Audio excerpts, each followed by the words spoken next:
All right, I'm sitting here with Chief Sean Sequeira from the Shelton Police Department. We're here talking about all that's been going on in the news between the police and citizens all over the United States, really. Chief, thank you for making some time to talk to me. I really do appreciate it. I know everyone was looking forward to this interview.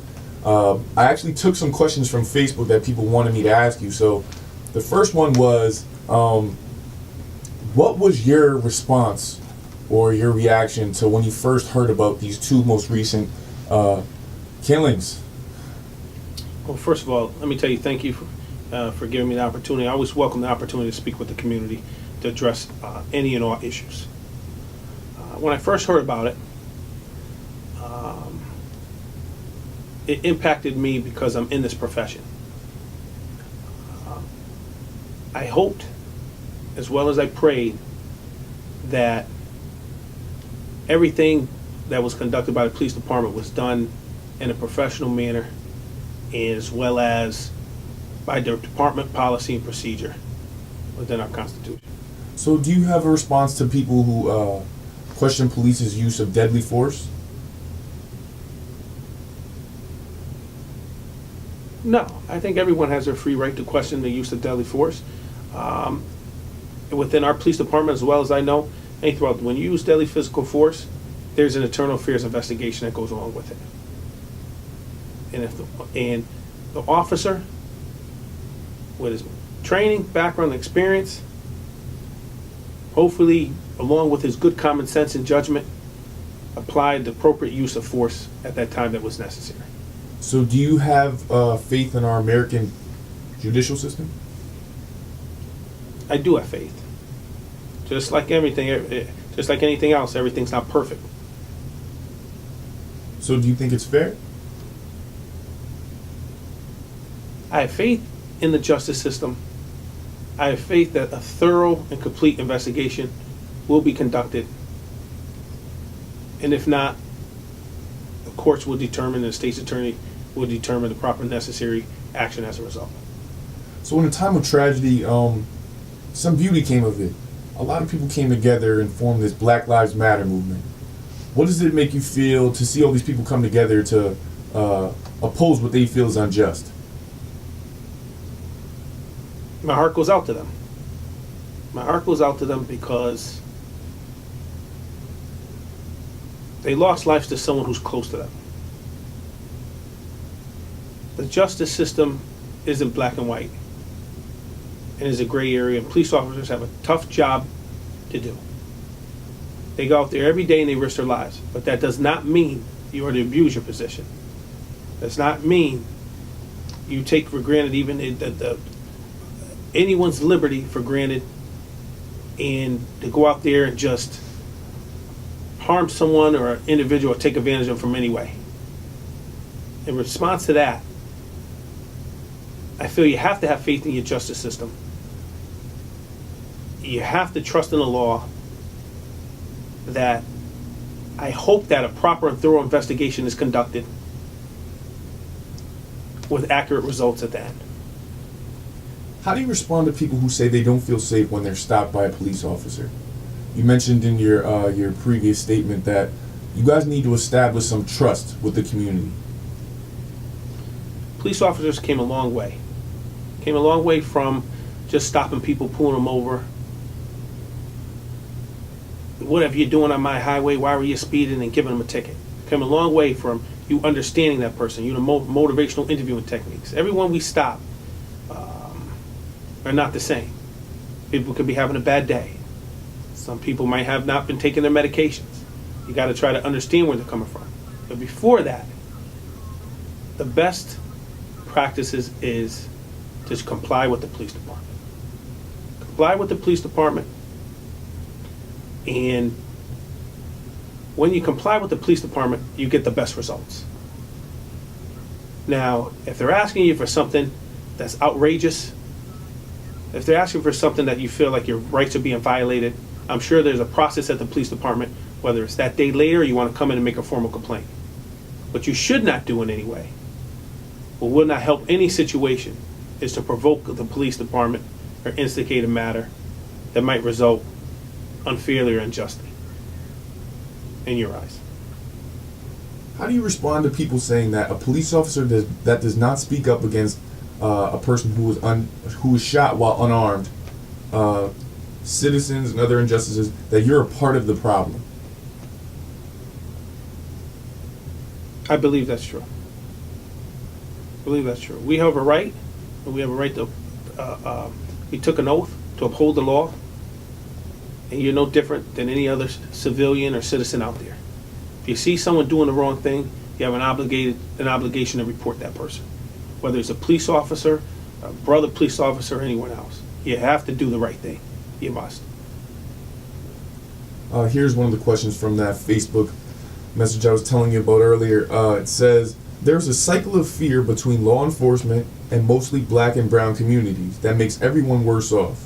What are you doing to de-escalate and to address the community's fear of police and the police's fear of the community? And how do you get both sides to buy in? We continue to work within the community. We continue to bridge the gap between law enforcement and the public and with the citizens. You got to have that open dialogue. You have to have that open discussion. And you have to do it on all levels, whether it's in your school system, whether it's in driver's ed, whether it's in speaking with the elderly, whether it's hosting events and doing crime prevention. You have to bridge the gap. An open dialogue and open communication, it starts there. So that transparency. Okay, all right. Another one. What does it mean to you to be a law enforcer? And if there was one thing you would change about the system, or if there was one thing you would change about the system, what would it be? I've been in law enforcement almost my entire life. It's a respected profession. You don't always get a thank you. You don't always get a pat on the back. You realize when you go out there every day, there's a chance that you might not come home. There's a great chance that some kind of injury might occur. You go out there, you do your job, you do the right thing, you try not to take advantage of anyone out there. You act professional, and most importantly, you have your integrity. I always, whether it's in my personal life or whether it's in my professional career, I always try to lead by example. As far as anything that would change, the thing that I would change is having more events and more open dialogue and discussion speaking within the community, because that brings the change. So you feel like the dialogue and conversations between the police and the people will really help bridge that gap? All right. So how is Shelton PD responding to all this adversity? We send our prayers and sympathy cards out to the families there. We also are receiving a lot from the citizens in the community here within the PD. They're sending us cards, a lot of them send us coffee, fruits, and baskets on a daily basis to let you know that there might be a few bad apples, as there is anywhere else, but we support you guys, and we know you have a tough job, and you're going out there every day and trying to do your best of your ability, and we appreciate that. We thank them. I have another question for you.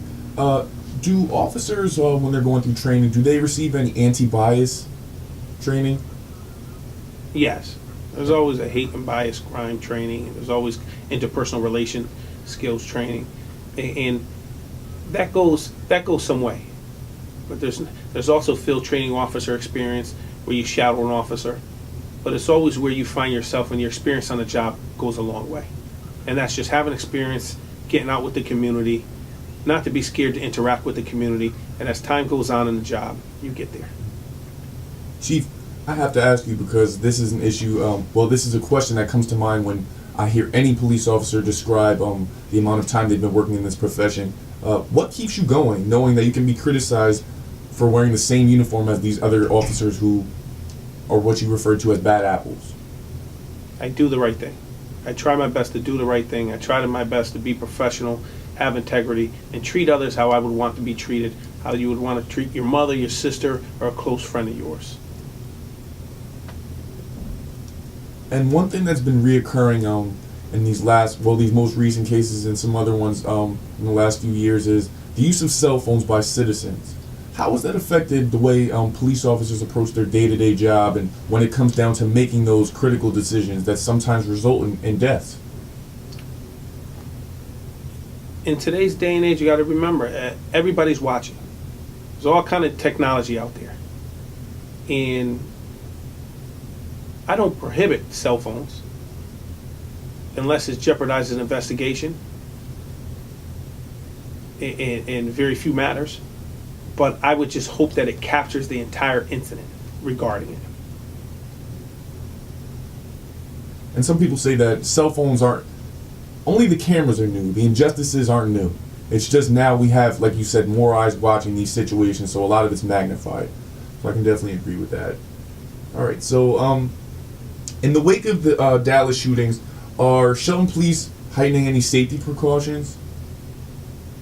We always increase our safety in here. And I can't tell you all the tips we use because then it wouldn't be of good use. Right. But we always look at homeland security issues, and we always look to strengthen our security within the city, as well as the police department, as well as City Hall and everything else. And also, has the Shelton PD sat down and talked or reflected on what's happened in the last few years, and more specifically what's been in the news the last few weeks between Alton Sterling and Fernando Castillo? We always reflect on issues within this department. And I think this hit everyone hard as well as it is in the outside community. We always look for ways to strengthen our training.